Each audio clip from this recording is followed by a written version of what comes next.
Lucifer Morningstar is a DC Comics character appearing primarily as a supporting character in the comic book series The Sandman and as the title character of a spin-off, both published under the Vertigo imprint. Though various depictions of Lucifer the biblical fallen angel and devil of the Abrahamic religions have been presented by DC Comics in their run, this interpretation by Neil Gaiman debuted in The Sandman in 1989. Like many modern interpretations of Satan, DC's Lucifer owes much to the character's portrayal in John Milton's epic poem Paradise Lost, though Gaiman adapts the character to fit the fictional DC universe where their comics are set, where the character exists alongside superheroes and deities from multiple religions. Later, the character acquired an ongoing Lucifer spin-off series written by Mike Carey, depicting his adventures on Earth, Heaven, and in the various other realms of his family's creations and in uncreated voids after abandoning Hell in the Sandman series. Lucifer also appears as a supporting character in issues of The Demon, The Spectre, and other DC Universe comics. Two angels, several demons, a human, and briefly Superman have taken his place as ruler of Hell, and the Reign in Hell series depicted further developments. In 2010 IGN named Lucifer as the 68th greatest comic book villain of all time. Fictional character biography, Sandman Continuity. In the earlier related series The Sandman, written by Neil Gaiman, Lucifer abandoned his lordship over Hell. While Lucifer had previously appeared in various stereotypical guises in earlier DC books, Gaiman's version was premised on English poet and prose writer John Milton's Paradise Lost. In the Sandman series, Lucifer had ruled as Lord of Hell for 10 billion years after rebelling 3 seconds after creation. Over that time, he had manipulated the various demons of Hell against each other, provided a place for dead mortals to be tormented, and led the war against Heaven. However, at some point during his rule, he had become bored with his existence. He became tired of the various stereotypes and prejudices that mortals held of the devil, such as the idea that he purchased and traded for souls, which were largely untrue, and that he forced mortals to commit evil acts. He had become tired of his reign over Hell, and felt it an unfair punishment that he should have to rule there forever simply because he once rebelled. In the Sandman story Season of Mists, Lucifer expels all demons and damned souls from Hell before locking Hell's gates and handing over the key to Hell to Dream of the Endless, the title character of the Sandman series. Eventually, control of Hell was handed over to two angels, Duma and Remiel, while Lucifer simply retired to Earth, initially to Perth, Western Australia and later to Los Angeles, California. By the end of the series, however, it is revealed that Hell was not a punishment, but a gift. Being the furthest possible place from God, Lucifer could theoretically be free from predestination and God's omniscience. However, this turned out to be a lie, as God continued to study both Lucifer and Michael Demiurge during all of eternity. Lucifer never created the physical features of Hell, Hell created itself around him. Solo series, Lucifer was the main character in an eponymous series that ran for 75 issues and the Lucifer, Nirvana one-shot, from June 2000 to August 2006, the entire run of which was written by Mike Carey.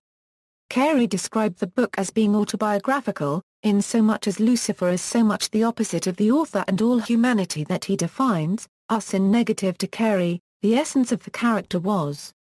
We play safe. Most of us do, most of the time. But Lucifer doesn't know the meaning of safe, and he never bothers to look down at the tram lines. He goes wherever the hell he likes, picks his fights where he finds them and generally wins. Following his own will and his own instincts to the very end of the line, no matter what the obstacles are. In the series, Lucifer runs a piano bar called Lux in Los Angeles, with the assistance of his female consort, Marzakine, who is a Lilim, one of the race descended from Lilith. Lucifer is portrayed as a sophisticated and charming man, in accordance with the stereotypical gentleman devil. The theme of the Lucifer series revolves around the free will problem. Carey's Lucifer is a figure representing will and individual willpower, who challenges the tyranny of predestination. While in Heaven's eyes this is blasphemy, Lucifer points out that the rebellion and damnation as consequence were pre-planned by his creator, God. Lucifer rejects God's rule and moral philosophy as tyrannical and unjust.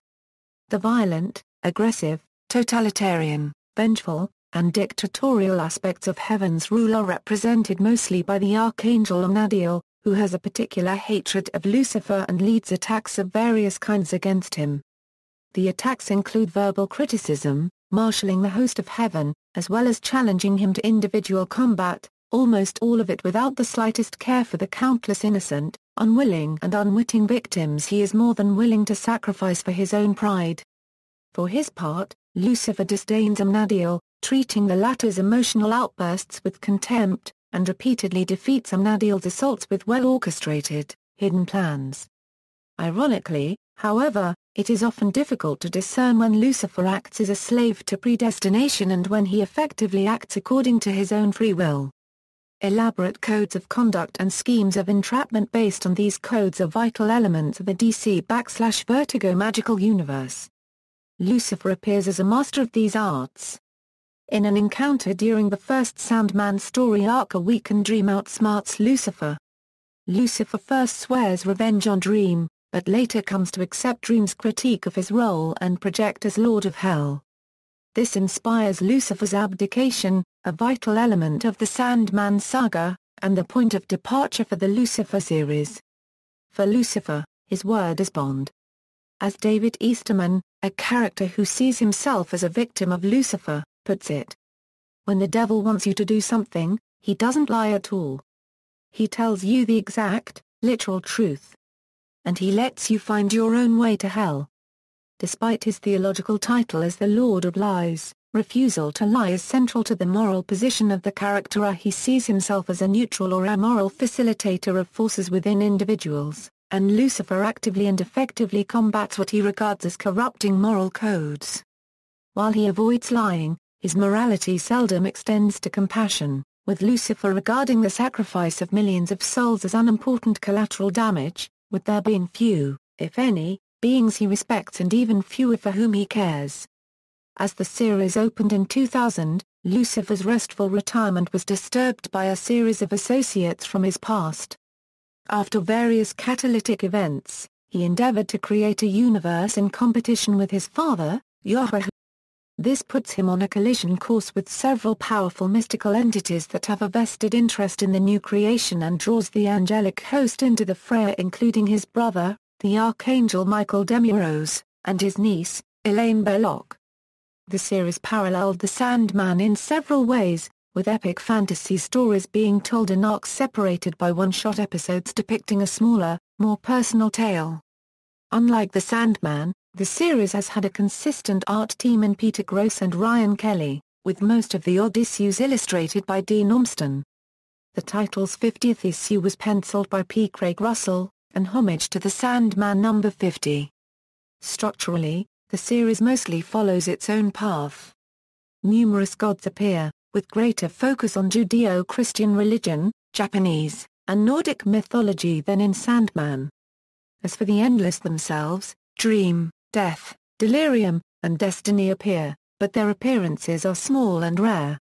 Destiny, perhaps, plays the biggest role insofar as he represents predestination, which Lucifer of course finds offensive as a concept, stating that Lucifer knows destiny is really just a side effect of Lucifer's father, or rather, his deterministic approach to the act of creation. Cover artists included Duncan Fegredo, Christopher Moella and Mike Kaluta. The letters are inconsistent, with the first half of the series carrying particularly established fonts of Gaudium, Michael and God, only to drop almost all of them, save Lucifer's, towards the end with numerous changes in the letterers. The series ended in June 2006 with issue number 75 and has thus far been collected in 11 books, with a standalone story published as a smaller graphic novel. The series' parent title, The Sandman, also ran for 75 issues. When Lucifer ventures outside creation, he sees something resembling the comics pages themselves. In the end of the Lucifer story arc, God and the devil are no longer part of the universe, and a former human is instead presiding over it. New concepts for heaven and hell are created, inspired and influenced by other human or superhuman characters in the story. The new situation is described on several occasions by the fallen cherubs Gordium and Spira. In essence, it is growing up, that is, the need to find one's own truth and values without being directed by parents, elders, teachers, authority figures, etc. The New 52 reinterpretation of Lucifer is much more influenced by traditional Judeo-Christian theology. He is depicted as a malevolent, sadistic, and cunning fallen angel who is the ruler of hell and seeks to possess human souls. He is held with great respect and fear by denizens of hell, who serve and obey him like a king. Lucifer himself, however, is mostly bored with his existence when the group known as the Demon Knights are captured by him during the early Middle Ages, and passes the time by finding small amusements, such as watching the struggles and falls of Etrigan the demon. Lucifer made a more physical appearance in O Vampire No. 19 after being tipped by John Constantine in destroying Cain. Lucifer immediately sentences Cain and drags him to hell. Though a being claiming to be him has appeared in the modern age of DC to the hero Deadman, the current whereabouts and status of Lucifer remain unknown. Powers and abilities: Lucifer possesses nigh omnipotent supernatural power. He can shape the matter of creation into anything he can imagine, including matter, energy, and more abstract concepts, such as time. However, he does have certain limitations. Simply put, he cannot create something out of nothing. He needs existing matter to provide the foundation for him to shape. Only his brother Michael Demiurge is his equal in power and only God is his superior. However, in certain dimensions, he is powerless and his mobility is limited without his angelic wings. He may choose to temporarily abandon his powers. In the story titled Lilith, it is implied that his father could destroy him at his own whim, which makes Lucifer sometimes wonder why his father hasn't dealt with him already. He is never without the formidable resources of his brilliant, nigh omniscient intellect and his unbending will or inner strength, however. Although Lucifer's overt exercise of power is limited in the books, if he is provoked to violence, his preference seems to be to use fire as a weapon. His original role was as God's lamplighter, in which he used his will to condense clouds of hydrogen into star masses and set them alight. As terrifying as they are brief, battles with Lucifer usually begin with him drawing down the flames of some superheated star and incinerating to ash anything in the immediate area. However, the true reasons why he favors light and fire are partially explained in the story Lilith. Lucifer possesses the common archangelic powers. Vast godly strength that rivals that of Asmodel, nigh omnipresent, invulnerability, flight, acidic blood, a devastating sonic cry, telepathy, and the power to speak to and understand animals. As an archangel, his powers are superior to other angels. In the New 52 reboot, Lucifer is shown to possess power over the human soul itself. However, he has no power over animal souls. He can open and close magical portals to Earth from hell and back again.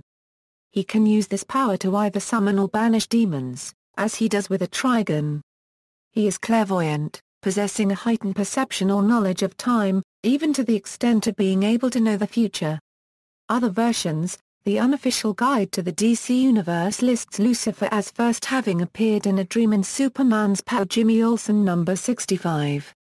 He appears when Jimmy Olsen attempts to memorize a devil's food cake recipe with his alleged photographic memory and dreams that he is in France 300 years in the past.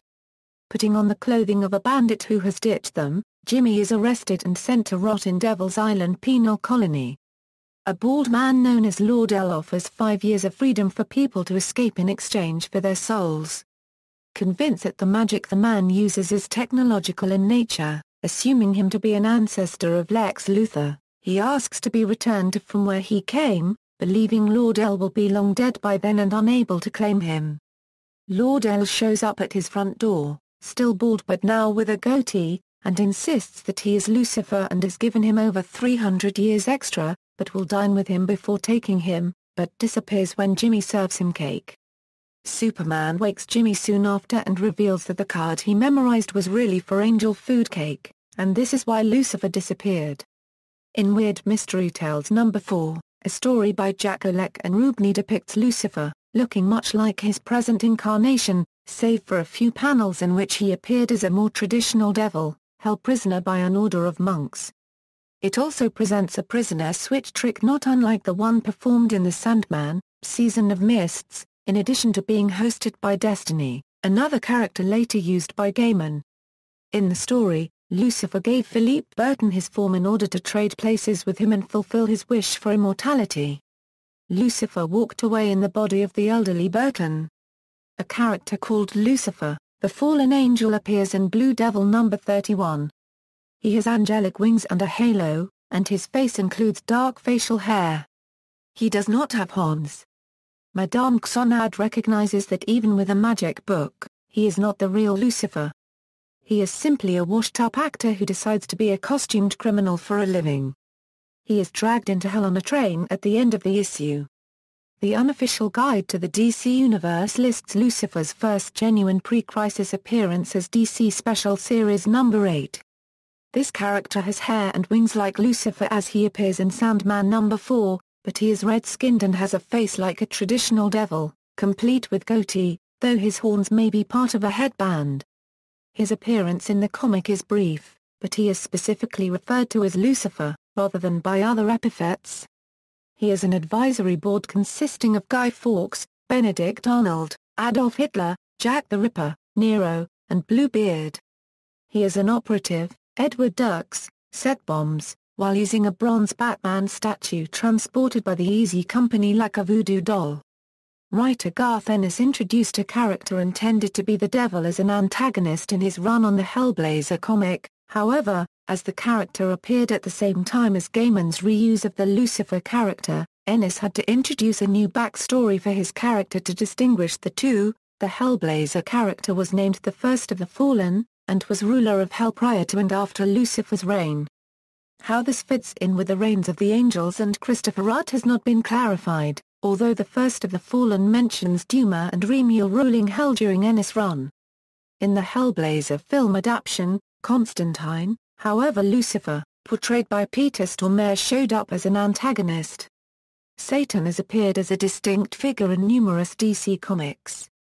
In one of DC Vertigo's Fables spin-offs, Jack of Fables, the title character made various pacts with several devils. One of them is heavily inspired by Milton's Paradise Lost. Collected editions, paperback, Lucifer, including the Sandman Presents miniseries and the Nirvana one-shot, has been collected together into 11 trade paperbacks. Note the full title of all volumes listed here start with Lucifer. Reprint editions. In other media, DC and Fox are developing a TV series based on the Sandman character Lucifer. References. External links. Lucifer mini-site at dccomics.com, Rauch, Stephen. Review, Lucifer, Pop Matters, September 1, 2006.